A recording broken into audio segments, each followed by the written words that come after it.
amatiku bunyangire amarozi mu Rwanda amarozi ahubwo se umuntu utararwa muri showbiz nawe wararozwe se bro ufite nimero DJ Cyusa yanungwaje imyaka 2 ndwaye amarozi ufite nimero Philipita kandi banogeye muri showbiz uyu mwanda nobonye muyoboke atangaza ko agiye kuvamo muyoboke ni eremi komeye bro muri showbiz agiye kuva muziki nawe ya tugiye kubura byatangiye tubona ni za showbiz rega niyo nakubwiye nase ngiye ntabwo nagiye gusaba yaga imbabazi yego uzuma ngo namusabye imbabazi se jewe mbere navugaga yangunze ngo nikora showbiz uzi ko nyine biri burangire mu kiganiro ariko ngiyewe nza kumenya yuko umwana w'abandi namukomerekeje bo maze gukora ibiganiro byari muri 3-4 nsaba imbabazi abantu navuze nabi namuyoboka arimo mbona nasabye imbabazi na The Ben online na The Ben namusabye imbabazi gusa ikintu cyabayeho ejo ndi kugana namuyoboke nabonye yuko kubera amakimbirana yabaye hagati yanjye nabo ashingiye ku magambo nabwiwe n'amagambo nabo babwiwe umuntu akaza akambwira muyoboke nabi uko atari nanjye nkamwishuduka navuze agahita ajya kwa muyoboke akavuga ngo ibyo namubwiye ariko nabwire muyoboke ibyo we yakubwiye yambwiye ibintu bamubwiye nawe urababara cyane ndavuga ati se ni episode se nuko bakubwiye n'umuntu abimubwiye arabumubwira nsanga nanjye ni wowe wabimbwiye yayuzuza ariko wowe kwa yuko generation yawe atari generation ya Rafiki uyisuvuga ngo ntabwo yakuzuza ubwo ikintu ukoze ariko niyo reality uzi ikintu ukoze niyo reality nyine ngumbwiye ikintu ukoze niba Rafiki yumvise icyo kiganiro bimucine cumita inkota mu umuhanzi wese kano kanya uri kuri hiti wakuzuye akankigali nazi bajya gukora Rafiki igeze kuzuza stade Amahoro abantu bakundaga Rafiki muri gihe bose uyu munsi n'abakapu n'abantu bakuru ariko bakanuze kwirengagiza ko nari umugabo nane bihabwa ibyo n'abanyarwanda bayifuza ibyo ni umugani ariko utagize icyo uvuze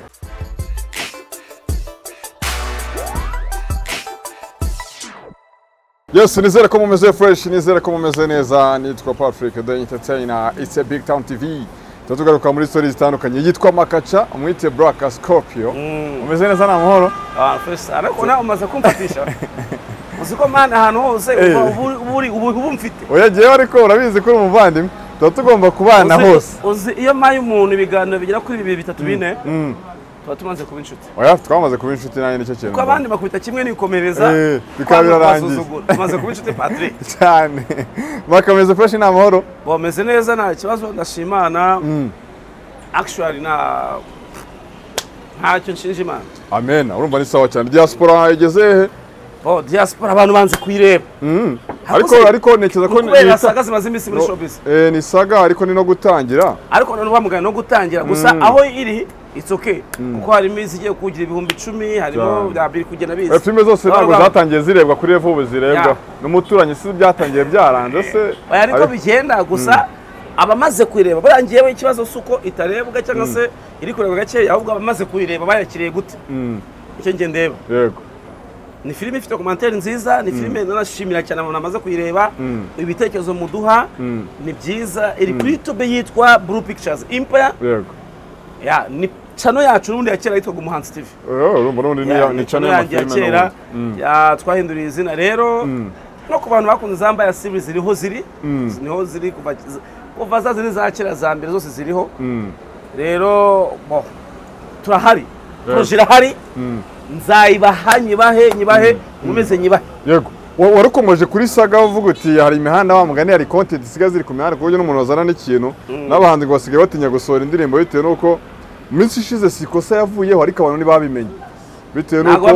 ntibanamenye ko yagarutse bitewe nyine niyo saga ya Yago bitewe n'ibiki abantu nyine ugasanga wa mugani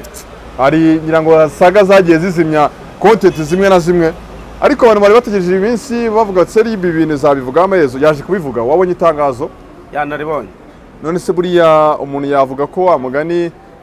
twari tubitegereje ngira ngo dukurikije wenda ibimaze iminsi bivuga twari dutegereje kubona inzego za leta zigira ikintu zikora muri ibintu byacu ko byamaze kurengera gusa nyine itangazo naribonye nabonye video murangira abivugaho which is good cyane kandi erega nicyo njye nabwiye abantu ati dufite abatureberera dufite abareba ibyo dufite ikindi cya kabiri hari ibintu byinshi cyane tugikeneye muri YouTube dukeneye ko u Rwanda ruba nuza rwongera kuba babyita gute mu bya YouTube kwa kundi AdSense ba amahada akagarukamo bamonetize amahada akagarukamo ibyo byose leta y'u Rwanda izabidukorera nidukomeza guteza ibibazo rero izavuga ati se turakorera abantu ibintu byiza kandi bari kubirwaniramo nanone so rero niba tuzi neza ko dukeneye ko tubamonetize kandi tuzi neza ko leta yacu igomba kudufasha kugira monetize kuko YouTube iramutse baye monetize no mu Rwanda nkuko ibindi bihugu bimaze kubera muri East Africa hose niko bimeze nekeza ko amafaranga uyu munsi injira ku YouTube yakwikwa nk'inshuro nk'eshatu yakiyongera cyane nubwo badusaba n'umusoro twari tugutanga ko amafaranga twabonye izi namba twiga turwana nazo winjije ibihumbi binga abantu kuri YouTube y'amafaranga itoke ariko kugira ngo uzagire ku rwego uvuga ngo ninjije nibuze ukwezi igihumbi cy'idolari cyaje uzi ibintu wakoze hano byinshi cyane wakoze ibintu bitabaho pe agatuza so rero nekeza ko umunsi tuzamonetize ama ads akagarukamo ahandi wizaga bita igihumbi uzatanya kubona bitatu wizaga bitatu abone bitandatu cyangwa 9 bisaba ko natwe tubigira mu ruhare mu kwitwa no turi nyine turebe ariko none ntago ari bose kuko mu Rwanda hari ama YouTubers channel menshi cyane ayo muri showbiz ayo muri entertainment ni yamenyekana cyane ariko rero ntabwo ayo muri showbiz ashobora kwicara yandi ariko abantu muri showbiz nyine natwe turebe nyine turebe turi buriya abadukebuye kandi umuvugizi yavuze ko Yagongo yarakurikiranwe n'ubundi byaha yari yagiye no kugenda yitaba akongera agataha icyaha cy'amacakubiri n'ivangura abantu bino bintu sibwo noneho abantu bagiye kumenya noneho ko amagana zino mboga nkoranyambaga ari zo kwitondera dukoreraho amakosa menshi Jewe ibyo bintu ntabwo na kintu kimwe mfite cyo kubivugaho cyane cyane ko ngende umwe muri showbiz ntabwo no muri politiki ntabwo ndabizi nzaho igihugu cyacu cyavuye nzaho kiri kujya kuko jenoside yakorewe abatutsi abaye ngendiho mfite imyaka nandi hagati y'ine n'itanu so ndabizi byabaye mu Rwanda byose rero ntabwo nabitindaho cyane ko turi mu gihugu gifite amahoro kimeze neza gifite umutekano cyane ubwo leta hari abashinzwe ibyo izo case rero nta kintu kimwe nabivugaho njewe unyibarize kuri showbiz cyane ahubwo nicyo ngiye kubaza dukora iki kugira ngo twigumire muri showbiz dukore showbiz nyine kandi mu buryo bwiza dukore showbiz mu buryo buri positive njewe mujya kuri Big Town ubushize nakoze ikiganiro mu kiganiro nakoze turi muri concert ya Rodabana Bulldog naravuze ngo se koko birakwiriye ko tukomeza kugira ino myiryane Patrick muri Amerika abantu baricana kubera showbiz Tupac ntabwo bapfuye barashwe cyane Tupac se umuntu urenze se iyo Tupac aza kuba atarapfuye uyu munsi za Amerikano hip hop bigeze nubwo n'ubundi bayoboye ariko Tupac ubu kuna bari umuntu wadanje ba Jay-Z ba Jay-Z kuna meze none utubona ko Jay-Z we yaje Tupac ari umuntu urenze itayibaza Tupac ariko ari umuntu ki abantu benshi muri Amerika ba ariye barapfuye tuzi ari uramuzi kumanzi ko ari muri Amerika wapfuriye mu ndege akoze accident bamwe ngo yatanzwemo igitambo abandi bageze gute muri showbiz nk'ubu mu Rwanda tubuze umunyamakuru mwiza Yagongo ni umunyamakuru mwiza of course cyane ariko se niba kano kaya adahari atangiye gukurikiranwa no gushakishwa dutangiye kubura elema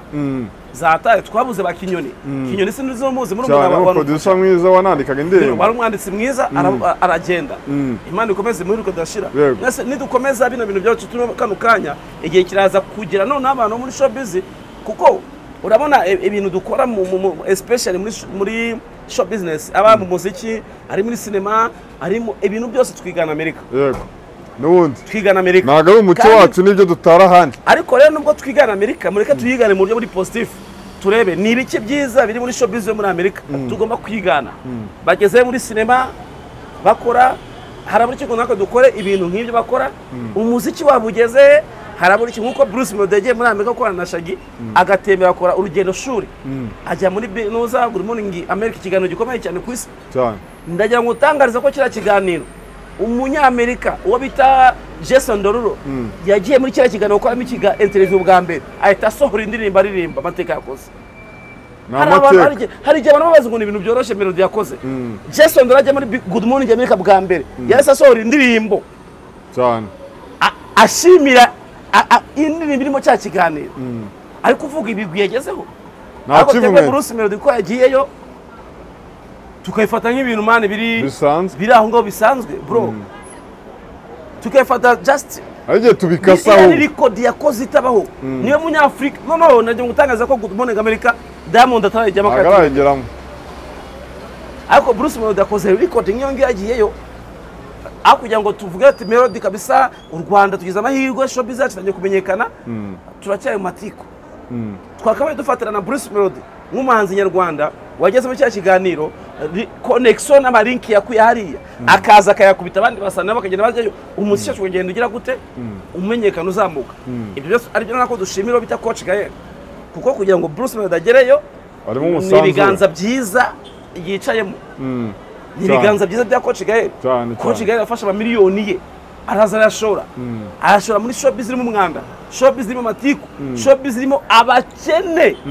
benshi cyane ni naho amatiku ava ariko muri showbiz abakene benshi cyane kandi bita abakire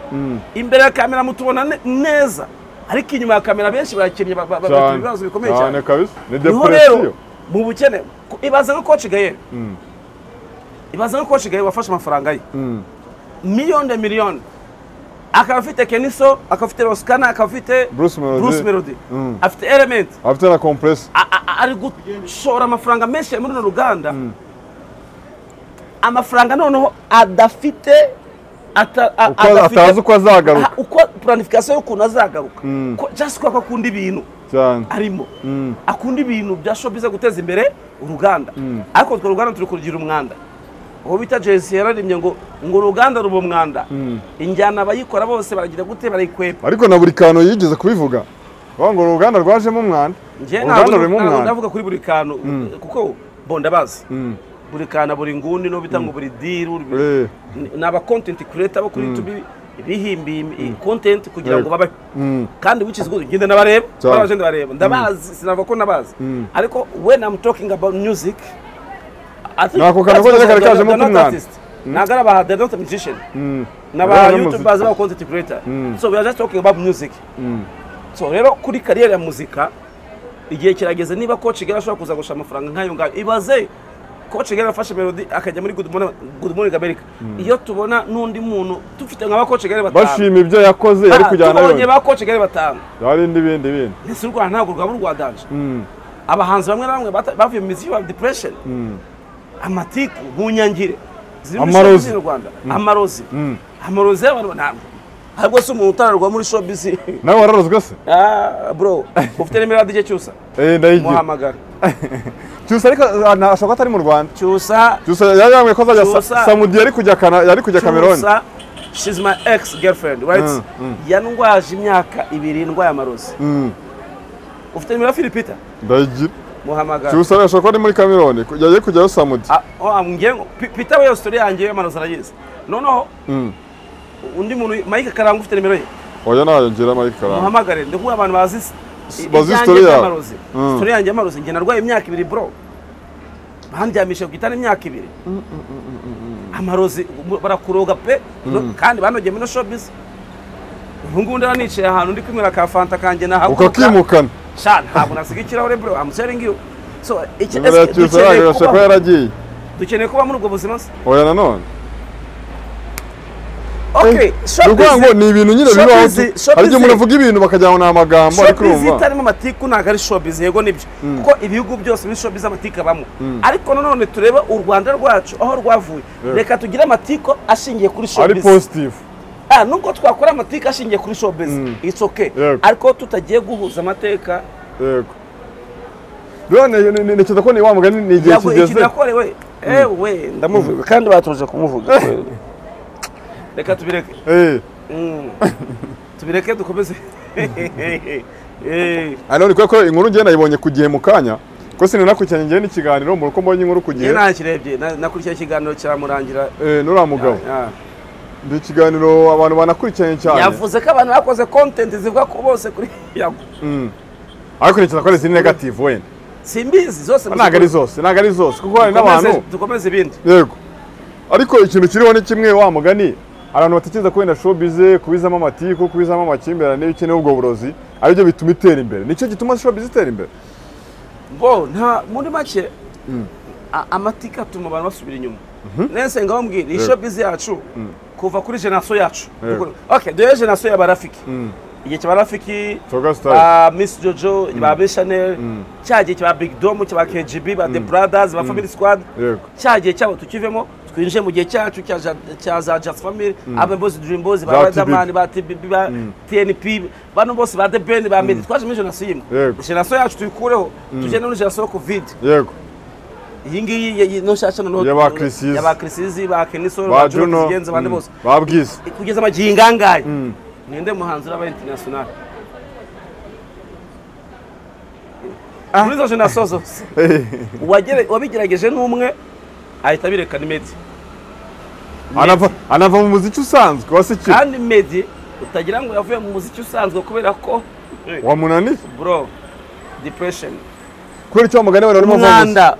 uyu mwanda nobonye muyoboka atangaza ko agiye kuvamo muyoboke ni eremi komeye bro agiye kuva mu muziki nawe ya yo nabira tugiye kubura abantu yaje yabitangaje ko ariko mu minsi imbere muramubura kandi muyoboke ni erema kabwese ukuri twavuga nabi twamutuka tamutuka muyoboke ni erema ikomeye muri iyi game ariko se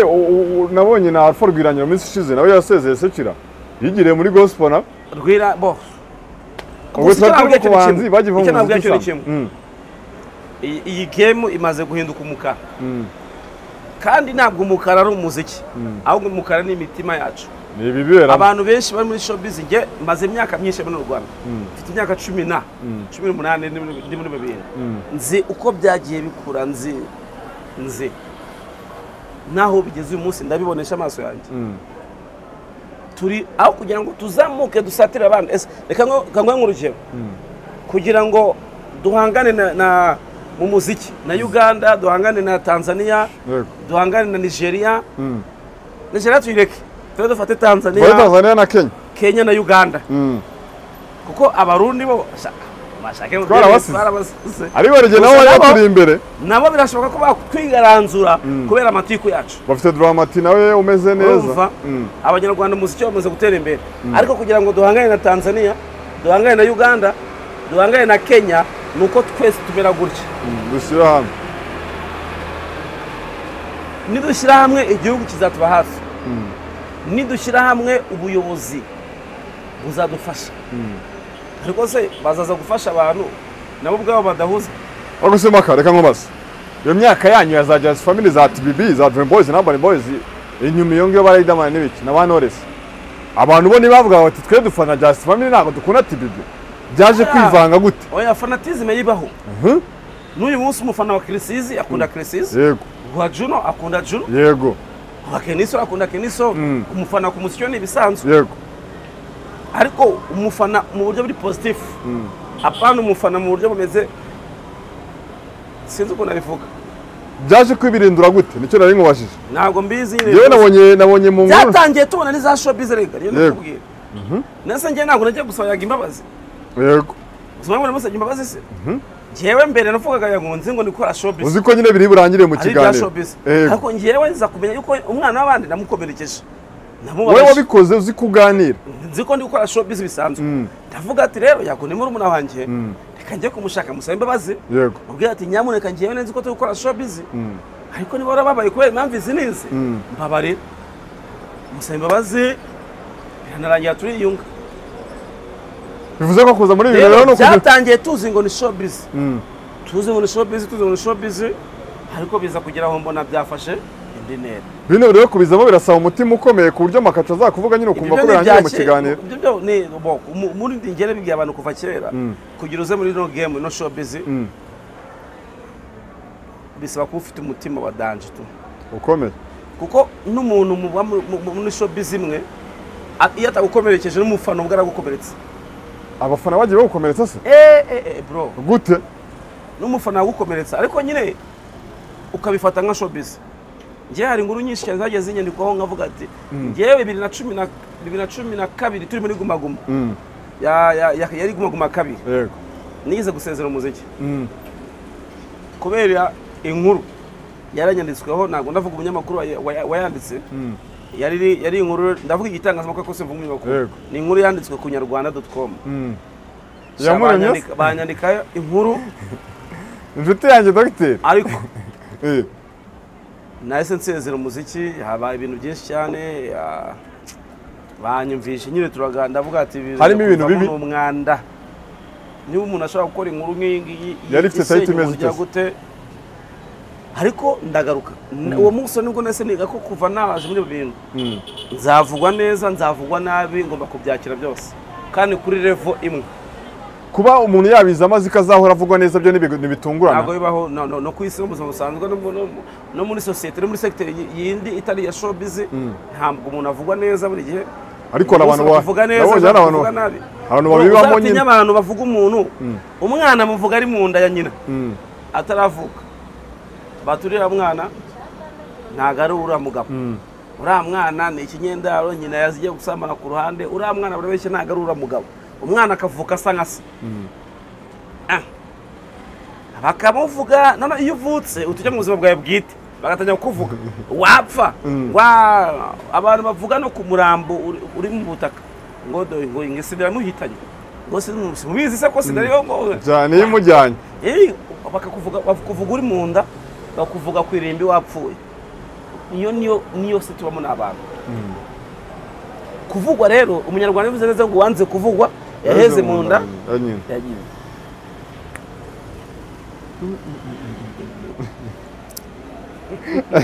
ariko ibintu byitwa gutwika ino mvugo yo ngira ngo amaherezo ntizahinduka ngo nabonye ngira ngo rimwe rimwe abantu banitwika simbizi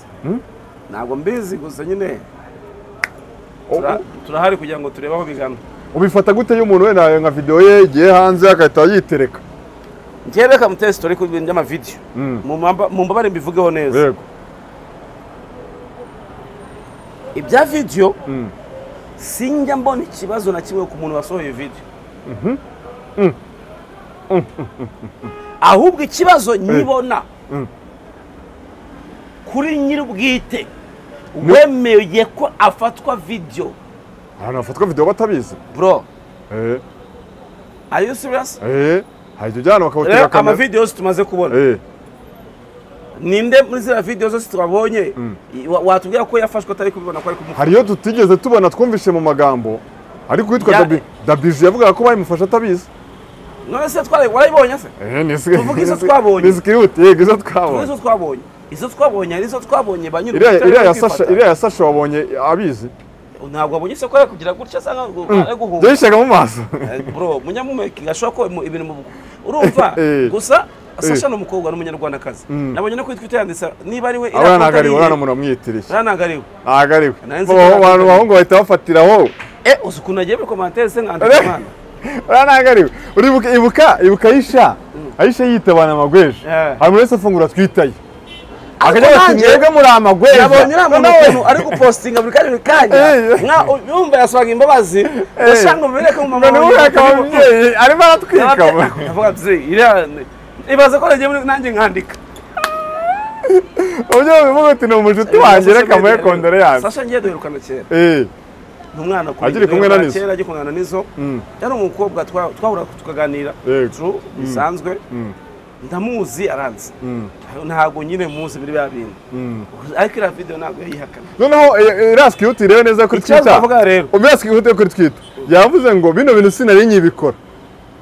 none zo ngumva yarasanzwe abikora yeme ko se bira bintu babihakana kutabikoze urumva ngiye kivuga ni kimwe abantu ama video impamvu ntanengo wayisohoye kuko bacumwa mu Rwanda ngo akarenze umunwa karusha ikintu ufite muri telefone yawe wagifasha ugishaka iyo kikurenze kikava muri telefone kikajya muri abandi direct ubwo ni wowe wacyohereje ibaze nk'ubu ngubu ngiyewe ndinde wo kuba mfite video ndi kumwe n'umukobwa turi mu buriri ya online da boro bya ndi muri selfie no kuvuga n'umuntu hari ibintu bitangwa online sex ntabwo uri sure neza ko umuntu muri kuvugana atari kuri recordinga screen record zibaho hari ibintu dukora natwe twaje tuvuga ati ibi bintu as long as watinyutse gukora iki kintu kemera ko kamera igifata kuko kamera ntabwo ari umunyamabanga wawe kamera igufashe ibiri bugute hanze ni wowe uri bukontra ibyo bintu nibigucika bikagira hanze niyo mpamvu rero ikosa nyine ribara ku muntu wasohoye video ahubwo ikosa ndibara ku muntu wemeye ko afatwa iyo video niba baramufashe video atabizi ikosa ndishyira ku muntu wafashe video niyo ngo kuri Sasha ho yarabizi ko birashoboka cyane yuko ushobora gukora n'umuntu agakanguka mbere yawe mwararanye mu buriri agahita agafata video birashoboka uwo muntu rero bagiye gufata iyo video nawe aba ari umugome. Sasha yarabizi se we ko ayimufata kurikije reaction yagiraga muri video. Sasha nabonye asa nkaho ahunga kamera. Akoze nago nge naribonye. Nawe nabitse muri hasi nawe nyina akwepamo ko. Naribonye. Ari ukuntu ashaka guhisha isura. Aho ukabona yageze ukahita ubona feelings.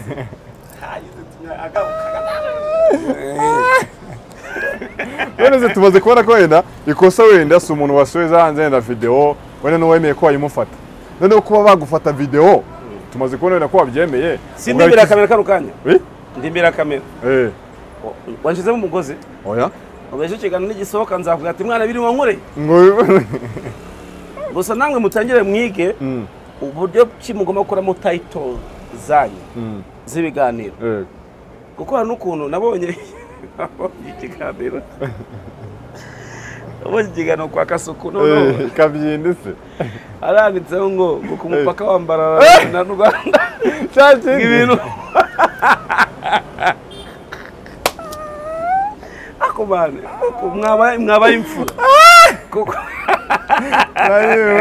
Ego baga ibintu byabereye. Baga gatuna ubwana bibanga ibintu bihabere.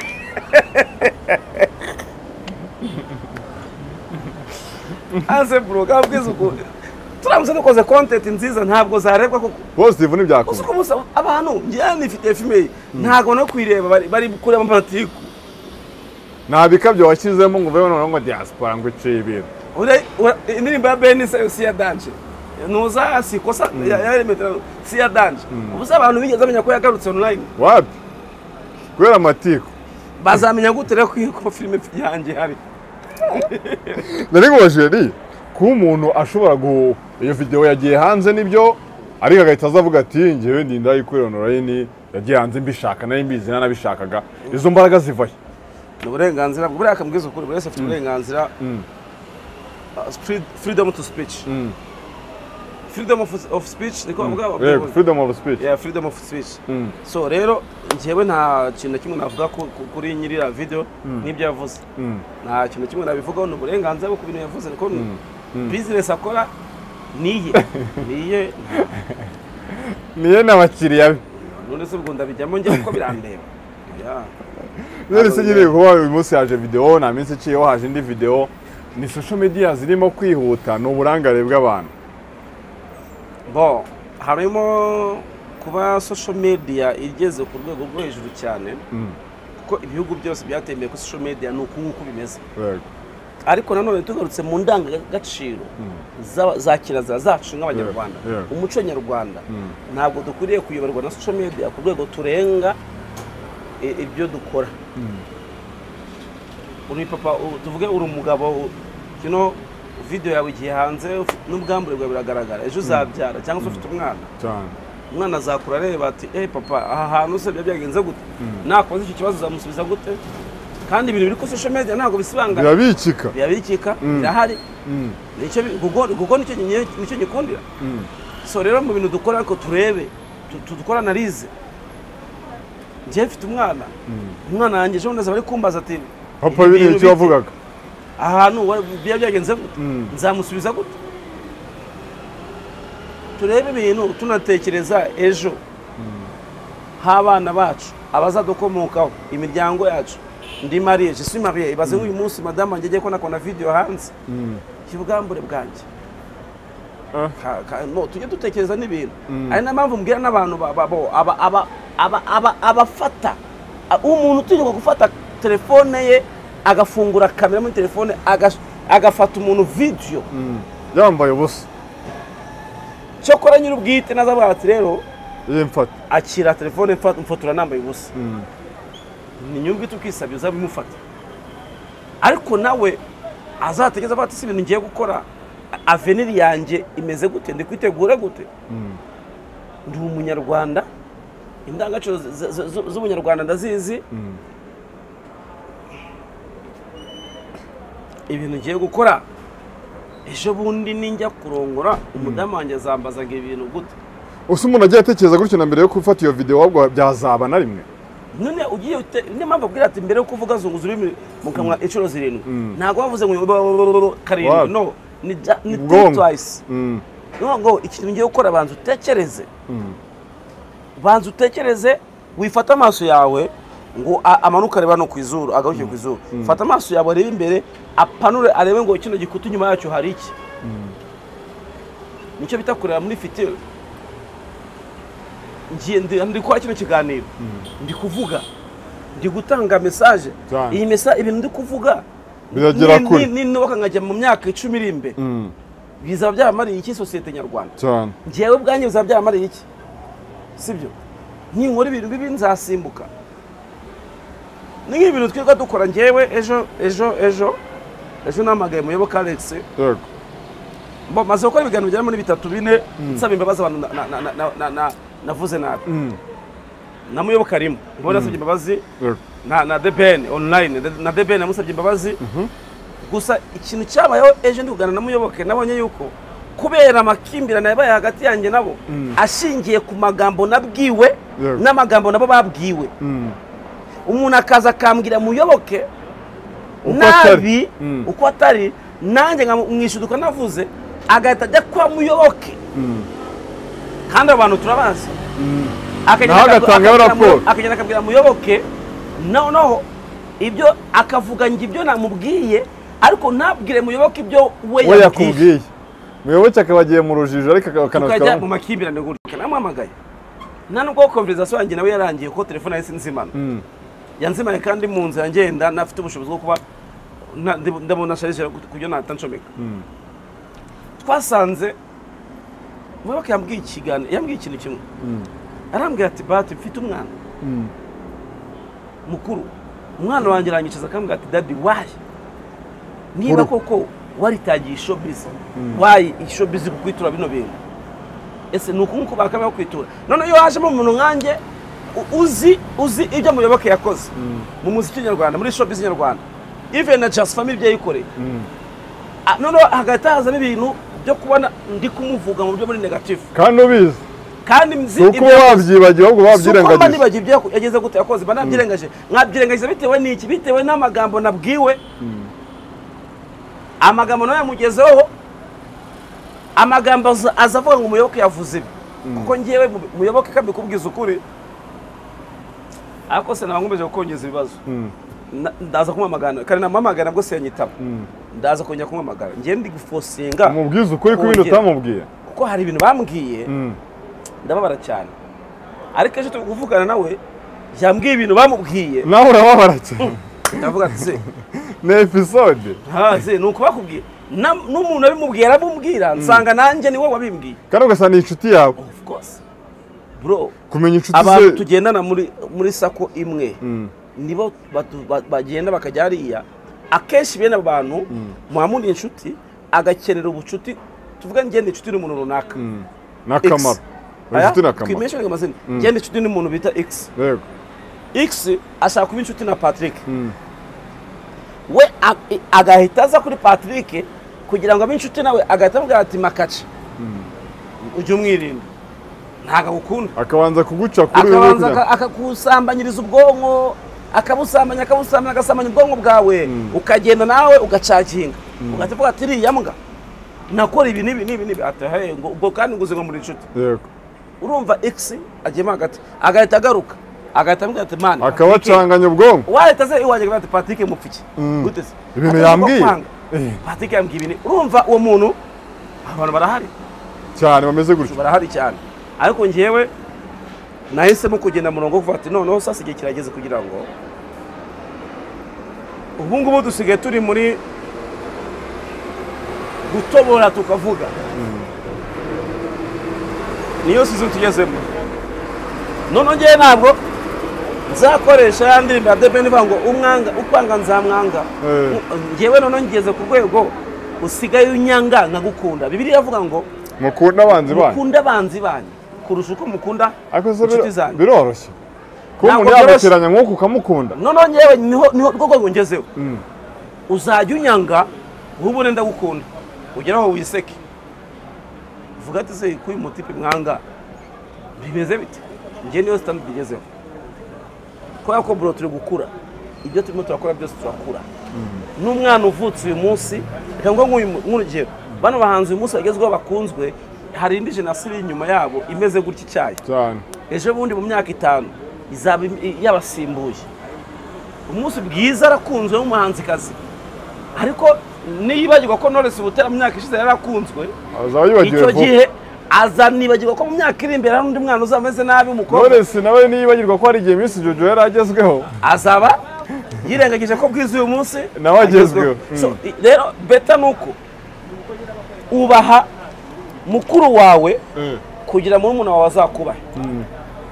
sinzi n'ikintu uvuze cyo nabyumvishe ubaha mukuru wawe Kugira muri umuntu kugira ngo naho nutubaha mukuru wawe muri umuntu wawe azagusuzugura soya cyane byose maka ibi bintu kugira n'inshuti biroroshye niba umuntu witwa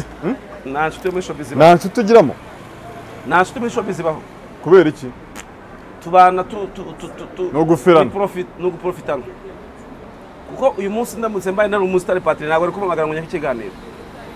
ndamutse mbaye nari umusitari nabwo twari tunahura nugura atayango wamuniga ngo wazimye ngo WhatsApp ngo kuko ntacyo mbonamo nta maryo nta gahuro no guprofita kangwe nk'urugero njye natwe tumaze gukora ibigaro bingahe singa bitanu urakoze cyane bari nka bitanu cyabire n'ibyari wari watekereza guhamagara umuntu bita Faruku Dinyo wo mu bakimaze ujya kubikoresha Faruku twize gukorana ibiganiro nka 2 Faruku twarakoranaga ni umuntu wanjye cyane Faruku ariko ntabwo muheruka kabisa wari wahamagara Rafiki mugakora iki ntabwo Rafiki turakorana ariko Faruku twakoranye ibiganiro 2 hano gikora kubera icyo dahamagara Rafiki mujye kumushaka umbwira ati legend tuganiza amateka yacu gastaye buri yagiye aho yarabuze nyine urumva kumubona bari ikibazo impamvu urareba ugasanga ikiganiro cya Rafiki ntabwo kiraza kurebwa uraspendinga transport ateva wende nawe umunywera ka essence n'ucya prodinga ntibakirebe uvuga ati bajye mu matiko so imana bari impamvu kuzi ikintu ariko uyu munsi Rafiki mutare kureba mutare kwegera uyu munsi weekend ishize kamiliyoni muri Uganda yakoze ikitaramo bita Gold what cyura kubita kimira gutya kamiliyoni za legend yakoze umuziki imbere ya Rafiki bro akuko muri Uganda baza akamaro k'abarijane kuko muri Uganda bazi kubaha umuntu kuko muri Uganda bazi gutwitinga umuntu mukuru Riderman na Bulldog se nihuzuye nakubwiye Rafiki ujya kure Uganda bazi gutwitinga abantu bakuru bazi how to treat a legendary niyo mpamvu uyu munsi Kamiliyoni yakoze igitaramo akuzura agiye kujya muri Kenya agiye kujya Nairobi mukurikirane mujye muri Florida ariko uyu munsi ukumva ko Rafiki yazimye kandi Rafiki muri iwacu na muzika yagiyemo muzabanje yaratwikaga wasanga hose basaga uyu munsi Rafiki umushyize kandi Kigali yabona abantu question mark nabo yabona wiheza nabo yabona urumva ko avuga nabo yabona uzimamvu uvuze ko atababona none ndagira ngire yuko Rafiki aramutse ateguriwe igitaramo ateguriwe cyiza none erega abantu bose bategurirwa kikamwitirirwa kikikora cyane cya Rafiki yego afite amezi 3 ya promotion nziza Rafiki ka Kigali yayuzuza Rafiki cyo style yayuzuza ariko wowe kwa yuko generation yawe atari generation ya Rafiki uyisuvuga ngo ntabwo yakuzuza ubwo ikintu ukoze ariko ni reality uzi ikintu ukoze ni reality nyine ngumbye ikintu ukoze niba Rafiki yumvise icyo kiganiro bimucine cubita inkota mu ariko ngewe mvuzo kuri Simba ngamije wenda kuba none se ngawumbwira umunsi ariko uyu munsi ninde umuhanzi utekeza bakuzuza kandi Kigali muri generation nshyashya se bose bahuzuza oya ntabwo ari bose nanone dufate nkande wemera ntabwo ari bose nanone dufate Bruce Melody oya Bruce Melody kandi Kigali arayirenze okay dufate nde nyine komeza umbwire umuhanzi wese kano kanya uri kuri hit wakuzuza kandi Kigali nazi bajya gukora Rafiki igeze kuzuza stade Amahoro wenyine nazi rega icyo kintu uyu munsi dukurwa no kuzuza kan Kigali mu gihe Rafiki yuzuga stade Amahoro abantu bakundaga Rafiki muri icyo gihe bose uyu munsi n'abakapu n'abantu bakuru ariko bakanuze kwirengagiza ko nari umugabo nane bihabwa ibyo n'abanyarwanda babivuze rero ni umugani ariko utagize icyo uvuze ari ibyo ngibyo Rafiki noza Chameleone ntago yakaba yujuje muri Uganda nyina ahubwo ibihugu okay ngabwira Chameleone aheruka gukora umusiri cyane ibihugu biratandukanye ariko ubwo mugani rero ariko reka mbwiza ukuri maze kubona ko hari ibintu bitwa affectinga especially mu Banyarwanda bikomoka ku migani tugende nawe n'ubundi ya umuntu akumva ngo nta muhanuzi wabo ukagenda ukanga umuhanzi ngo nuko ngaro wacu ugasanga urimo muraha ibifaranga bo hanze ariko kirengagiza Abanyarwanda bakira bacaga imigani bakazaho n'indi migani yivuguruza ariko umugani navuze ngo umugani ukanakaraho ijya kurishihera hehe ku rugo waragiza ngo nta muhanuzi wabo ariko umugani uganakariho iyo yose ni imigani uri guca gusa icyo nshaka kuvuga ni kimwe nuko niturebera mu ndorerwamo iri positive cyane noneho njye gwa task abantu buri muntu wese agiye yitekereza akitekereza muri kote negative yasanga atari inyangamugayo yasanga atari perfect cyane nta ntungane ikibazo cy'Abanyarwanda cyangwa se abantu bose bo ku isi iyo tugiye kwitekerezaho twitekereza mu positive side mu byiza gusa uramutipe yamukiye njyewe uramujama rero njye sinshaka kuvugana nawe yarambabaje wowe ntutekereze yuko nawe wageze gute hari wababaje ariko nujya gutekereza bataye ko se kunyira Patrick dufite ikibazo ndishyashya ahantu mubwiye nabi anumubwira nabi wasanga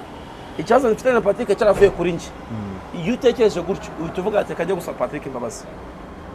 cyane ariko impamvu tudasaba imbabazi nuko twumva ko nta cyaha tugira nta makosa tugira turabere turinyangamugayo Patrick ugize umwere nanjye ngize umwere ngo tuzahurira he biragoye ariko nimvuga ati ngiye Patrick twagiye ikibazo nkatanya nkasubiza inyuma nkareba ukuntu byatangiye sinite ku magambo mabi Patrick yambwiye ngiye nkita ku magambo mabi namubwiye amagambo mabi namubwiye akabero nita nzahita nshaka gufinge kumusaba imbabazi ariko se kubera iki bano bahanzi bakuru batanyuzamo ngo basore n'indirimbo tutakomeza no kubibagirwa iki kibazo bakagivuge rero ejo bundi mu gitamo cya Riderman na Bulldog ndabonye performance ya Fireman yego wari uriyo ari mad wabonye Fireman yakoze aribonye nabonye performance ya Green P ashe tafugenge yose tafugenge yose n'umuntu wabonye performance ya yego Fireman kugira ngo uyu munsi akore audio imwe akore na video imwe nabonye yari asore asho na promotion biramusaba nibuze à peu près 3 millions nicyo bimusaba nizo batufite audio mfite video na promotion wenda niyo media twandabone sanse na ariko menye ngo byakozwe yego 3 millions izo 3 millions kano kanya ari mu rugo nta gitaramo bari kumamagaramo ngo akore bamuhenze amafaranga abo nubwo buce sibyo birasaba kwikoramo noneho impamvu atari gwabwiye igitaramo ngo yarazima siko bavuga kandi mu by'ukuri kuzima kwa Fireman ntabwo yazanye ko n'umuhanzi arahari ahubwo ntago ari kubona ubushobozi ko ntago ari gwaga akazi ngo abone amafaranga akora indirimbo iki ni cya kabiri wampamagaye mu gitaramo cyawe abura indirimbo aririmba oya ese ko wampamagaye mu gitaramo abafana baricara ikizakwe ko umufana umuhanzi yazimye nabonye yakora amakora bogus ikizakwe ko umuhanzi yazimye atagikunzwe ko bibaho ni cyagiye umuhanzi aza kuri stage performinga ukabona abantu bicaye nk'aho bari kureba film babyara abantu bari kureba film bameze gutyo bafokasinga umuziki ni byishimo azongaza umuntu akiza kuri stage abantu bagasaba bakenjima bakamwishimira uhereho uvuga ngo umuhanzi yarazimye nabonye asigaye akora amakora bogus ariko none iki ni kinarenzeho public y'uyu munsi ijya mu bitaramo imaze gusa nkaho yahaze abahanzi bamwe bahora bazi napu zidahinduka yes niyo mpamvu yo haje abarejande kwa Dani none wari uhari wabonye performance Knowless Butera yakoze cyane uza abantu bakumbuye kubona Butera Knowless performance yo kuhangana abantu akose Butera ubwo se niyo mpamvu kwa Shiba habuza abantu maka none se ngwaze gatoya icyo nari mvuze niyo mpamvu kwa Shiba batabonye abantu hari Bushari na Bwiza reka nkubwire ikintu kimwe yego ngiye kugukubita ingingo ya danje niba uri umuntu mukuru utekereza ibaze umunsi tugiye kuba tukora igitaramo kirimo abahanzi batanu yego ngiye kumentioninga izina wa mbere kirimo Knowless Butera kirimo Tom Cruise. Babiri. kirimo King James. King James Batatu. Urakoze cyane ukazanamo Bushari Bane. ukazanamo na Bwiza Cya Chrisiz. cyangwa Chris Easy Batanu. icyo gitaramo uzi ukuntu abantu bakitabira Arena yakuzura. harimo King James, Tom Cruise, Knowless Butera, harimo Chris Easy, harimo Bwiza. Si batanu. Icyo gitaramo ukuntu cyaba kimeze neza. Cyari sawa cyane. Ariko urajya gutanga igitaramo ukazana Chris Easy, Bwiza, Bushari,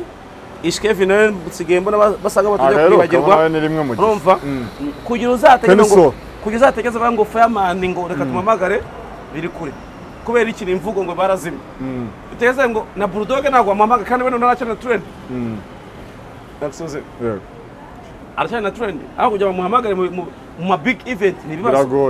Bulldog umuheruka muri Kigali Arena ryari. Naga ashobora kuba atarageramo. Cyangwa se yagiyemo muri Rapsiri ngira ngo ariko naga inshuro irenze imwirenga. Ariko se mushaka banzi bakora. Fireman we naragiramo. Mushaka banzi bakora. Yagezemo King James Amajide Black yagiye mu gitaramo cya muri Bekare n'umunsi umwe agiye gushikira Melody ariko amaje kijya kuri stage aroze nabo ibintu byose baramukumbuye ntago bamuheruka ariko abantu ngo amaje yarazimye ngo nagakira umuhanzi hari imvugo iri muri showbiz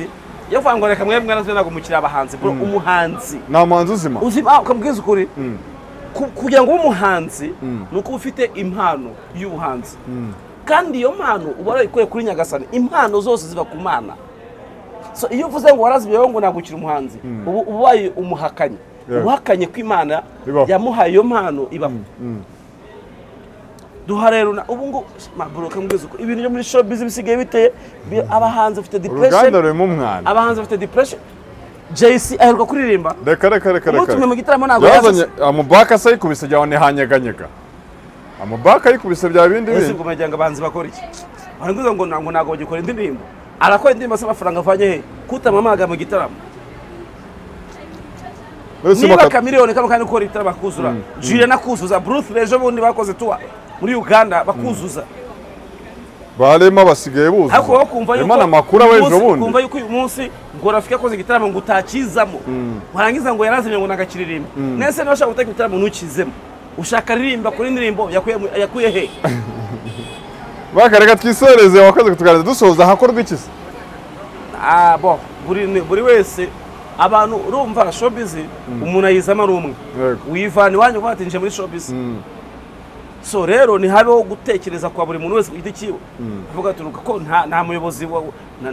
na France urumva batwisenye byabananiye cyane ba France uyu munsi niwe bayoboka rw'abahanzi nawe nta kintu kimwe yabikoraho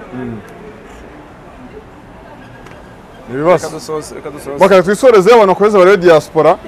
filime nziza cyane itita ku bwinshi bw'abantu ahubwo yita ku bitekerezo bya bamwe nyine wa mugani wawe bazajya tuzatanya tujye dututsi ako ni filime nziza mufite kureba nziza cyane kabisa reka dushimire abantu bari badukurikiranye kuri Big Town TV reka dusure mu ngano byacu bitamoro y'Imana banena